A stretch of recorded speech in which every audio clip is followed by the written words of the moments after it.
नमस्कार मंडळी प्रथमतः चंद्रा ॲग्रो फार्म या यूट्यूब चॅनलमध्ये तुमचं सहर्षाचं स्वागत करत आहे.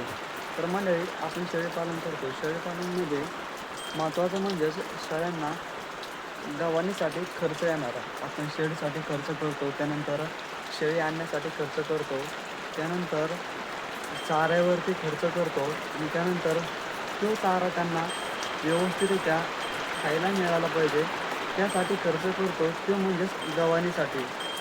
एक गव्हाण आपल्याला 6 ते 7 फुटाची गव्हाण 4-4.5 हजारापर्यंत मिळते. आपण जर बनवून घेतली तरी पण बराच खर्च येतो.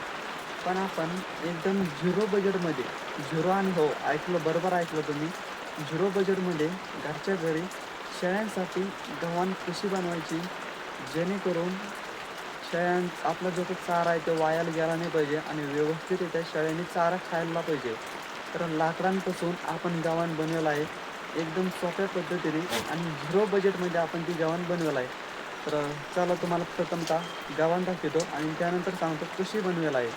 तर प्रथमतः आपल्या यूट्यूब चॅनलवर नक्कीच एक सबस्क्राईब करा. यापुढे नवनवीन विषय, नवनवीन माहिती, शेळीपालनविषयी, कुक्कुटपालनविषयी तुम्हाला बघायला मिळेल. त्यामुळे जरूर एक सबस्क्राईब मारून ठेवा. तर चला गव्हाण दाखवतो.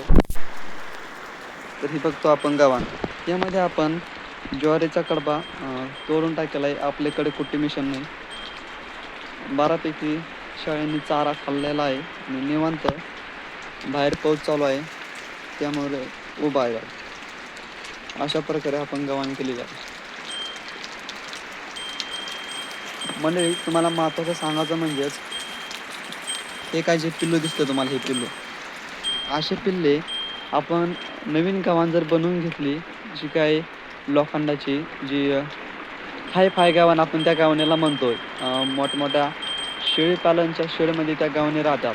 तर असे पिल्ले त्या गव्हाणीमध्ये जातात, त्यानंतर घाण करतात आणि त्या पिल्ल्यांनी घाण जर केली तर अशा शेळ्या खात नाही. तर ह्या गव्हाणीमध्ये कसलंच पिल्लू आतमध्ये जात नाही. बघा, हे पण पिल्लू जात नाही. कितीही बारीक पिल्लू जर असलं ह्या गव्हाणीमध्ये जात नाही. कारण की आपण जे काय लाकडं लावले वरती येळू ते एकदम छोटून आहे आणि त्यांचे मुंडके आतमध्ये जायपुरतेच आहे. त्यामुळे ह्या गव्हाणीमध्ये कुठलंच पिल्लू जात नाही आणि कुठलंच पिल्लू घाण करीत नाही. जसा काय आपण चारा टाकला एकदम शाबीत तसाच चारा राहतो आणि शेळ्या आवडीने खातात. तर तुम्ही बघितली गव्हाण कशी आहे. तर ही गव्हाण कशी बनवली तुम्हाला सांगतो. तर आपण हे काय हे लाकडं आहे, ह्या साईडने 6 किंवा 7 लाकडं आहे. तर आपण जास्त टाकले तर ह्या साईडने 4 आणि ह्या साईडने 4 जर असले तरी पण जमते. पण आपण जास्त प्रमाणात टाकले आपल्याकडे तेवढे अवेलेबल होते त्यामुळे. तर मंडळी तुम्ही काय करू शकता, ह्या साईडला 4 लाकडं शुबावळीचे किंवा लिंबाचे तुमच्याकडे जे अवेलेबल असेल ते टाकू शकता.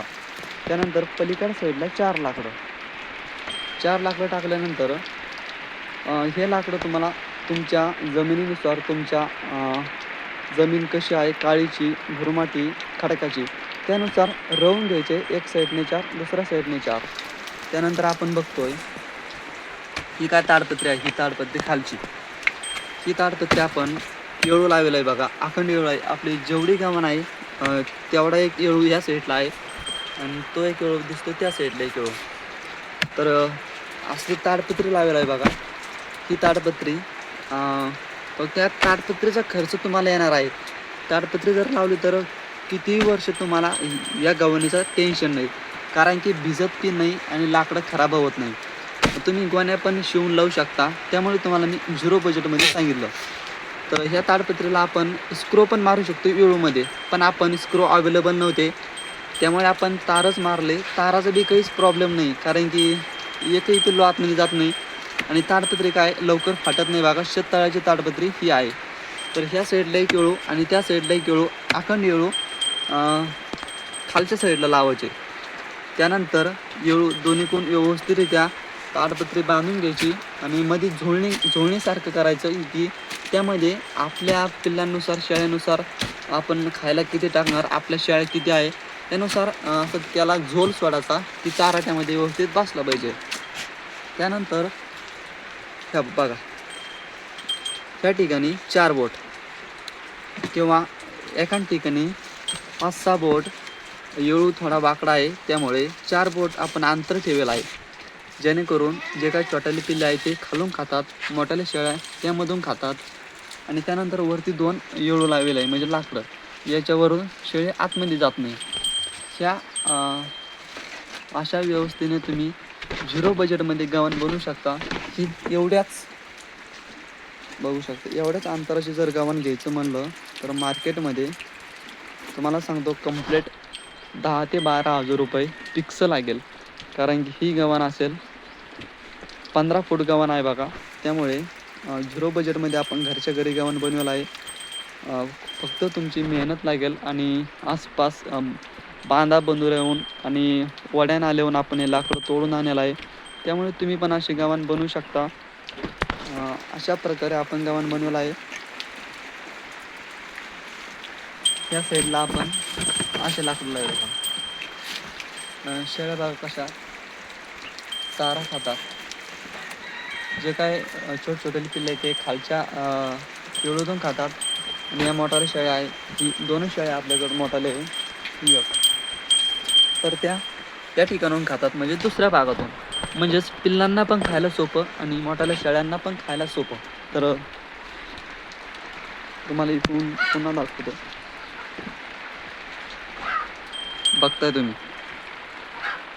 अशा प्रकारे गव्हाण बनवलं आहे 0 बजेटमध्ये. तर व्हिडिओ कसा वाटला आणि तुम्हाला अजून काही माहिती पाहिजे असेल शेळीपालनाविषयी, ते पण एकदम म्हणजे आपण हाय फाय खर्च करून नाही तर एकदम साध्या सिंपल व्यवस्थेने आणि एकदम नॅचरल पद्धतीने पूर्ण शेळीपालन आपण चालवत असतो. त्यामुळे आपण कुठलाही वायपट खर्च शेळीपालनामध्ये करीत नाही. तर तुम्हाला कोणती माहिती पाहिजे असेल तर कमेंटमध्ये नक्कीच सांगा.